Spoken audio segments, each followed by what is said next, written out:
machine's so full of messages, I can't get through. Yeah, it's blocked up with messages. I know. And this woman comes on, she sounds like a Dalek. Does she come with a machine? Yeah. I know, is it your mum? No. Oh, okay. No, yeah. It's a nightmare. I've had my hair cut. I look a bit like your dad now. Yeah. I'm on the south bank. Well, there's all these paintings. Passed by one day when Dara was on holiday. Thankfully, I was just going out, you know. And I went to my mate, I was going out. And so he spoke just... He's right next to me. Yeah.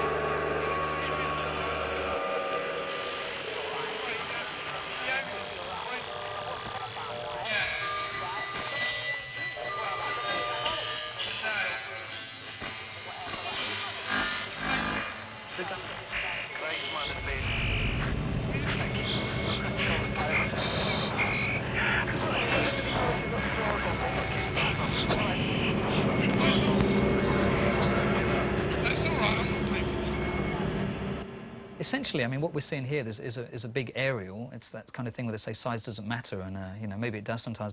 And I use this, I mean, a handheld radio device called a scanner, which is where I inspirationally took my name from. And what it is a long-range radio receiver. It's like at home if you have a domestic radio that goes from 88 to like 106, I think it is. This goes from 0 to 1,000, and it just speeds through the universe of sound out there. It starts at the bottom of the scale around 0 to 4. Things like hearing aids, microwaves and so on. And you move through taxi drivers, trains, hospital paging systems, army bases and so on. You move through aeroplanes, and these devices are commercially sold, so you can park your car outside an airport and listen to the aeroplanes going overhead, so make of that what you will. Because I said so. Because you're all, it's all this, all the time. I've tried it before and it worked then, so why don't you think it'll work now? Because I'm in the middle of London, do you understand? All these things are going on left, right and centre, and I'm just here trying to sort my life out. We've tried it before and it worked then, so why don't you think it'll work now? Because we've tried it before and it worked then, so why don't you think it'll work now? We've tried it before and it worked then, so why don't you think it'll work now? I found you for a reason, actually. Oh, do you? All right. Cool. Nederland is bij sommige groepen vooral geliefd vanwege die... Vous pouvez m'aider, s'il vous plaît? I've always been interested in the human voice, always interested in the way that people talk to each other and the way that we interact with each other as individuals. And so with the recording I've been doing over the last 19 years, I've always used the human voice. So the scanner device is one means of accessing that material, but I've always carried a Walkman around with me, so recorded people on the tube, people out in the streets, people on aeroplanes and so on, just people talking to each other and off the radio and so on. But I think I studied literature, and as I say, I've always been interested in the narrative, the kind of way we talk to each other, and the way that two individuals can seemingly have a conversation but make no sense of it at all, have no kind of interaction.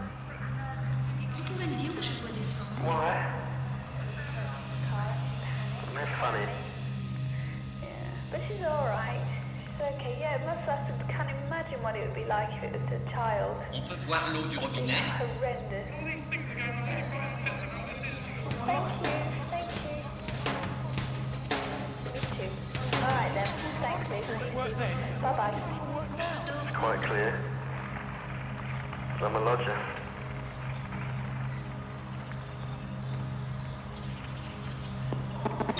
Artists, different artists throughout the history of time, have used whatever means they can to produce work. They've always tried to, like Marcel Duchamp, for example, would take a found object like a urinal, a toilet, and put it into another context. And different artists are always taking objects that exist in our everyday surroundings and throwing them back into artwork. Andy Warhol with the soup cans and so on. This has taken a device which exists commercially, produces sound, and I mix it back into a kind of environmental sound, a kind of abstract ambient music and so on. And For me, it's a really good, clean, simple means of producing and accessing a world of sound out there that exists around us the whole time. Radio waves, nothing very glamorous about it, but you can take those very simple sounds and process them and manipulate them into something quite rich and beautiful, I think.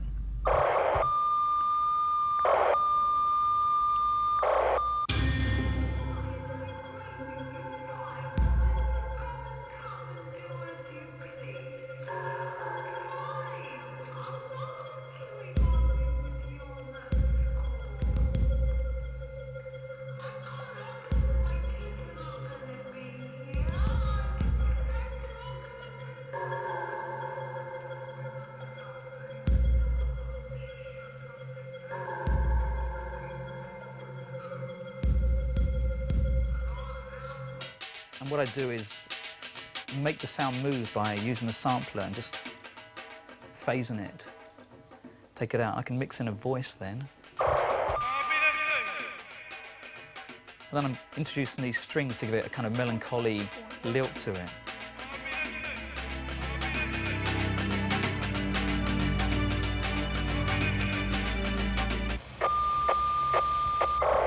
I never trained as a musician. I always feel like an outsider, come onto the inside and somehow broken into a system. And so I'm a composer in the sense that I write pieces of music and use string sounds and try and produce these very melancholic, rich, ornate pieces that move people in some way.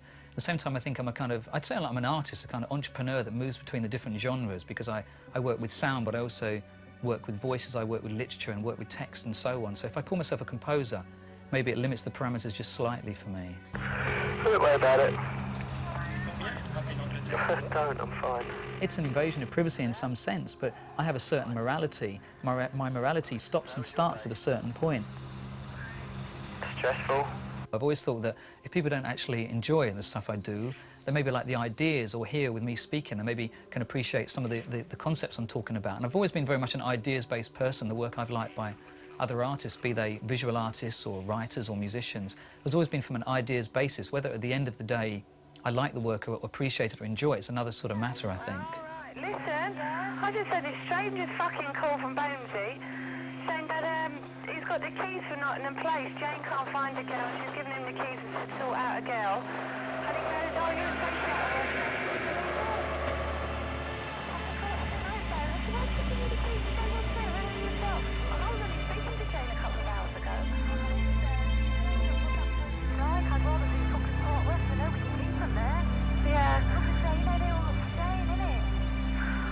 Trace. Do you want to do a day? I don't want to do it, but if you'll do, if you're out of work. What, tomorrow? He just means tomorrow. I said, I don't think we can work Saturday and Sunday. I said, because it'll be quiet down there. He said, all right, just tomorrow then. If you want to. What about cards though? Oh, fuck. We'll have to tell Jane we'll have to use theirs.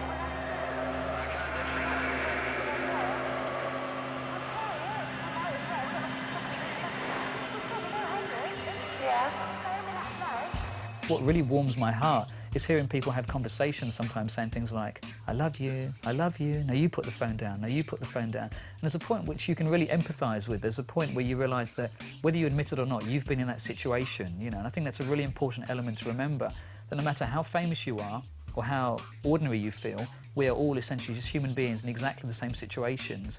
And it's this point of vulnerability between two individuals that's really fascinating, I think. No, because I'm getting there now. What do you think I'm doing?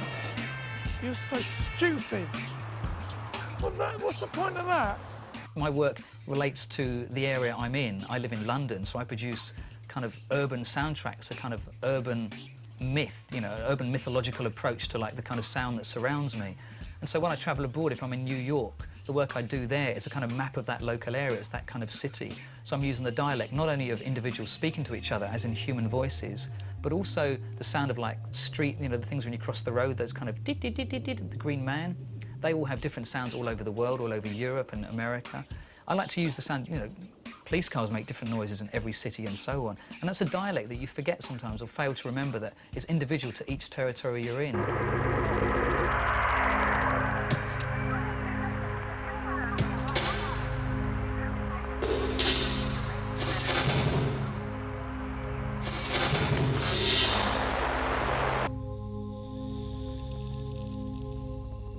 There's never really a problem with performing live. I usually improvise quite a lot. I take along a very minimal setup that fits into one silver suitcase, basically, and I do like a live improvisation usually. I mean, the most boring thing with live electronic music is nothing happens, except it's usually a bald man stands there and goes like this and plays on a keyboard. That's not very exciting dynamically to see, so I usually feel really embarrassed on the stage, so I usually try and hide at the side so no one can actually see me and show a film of some sort, you know, to make it a bit more interesting.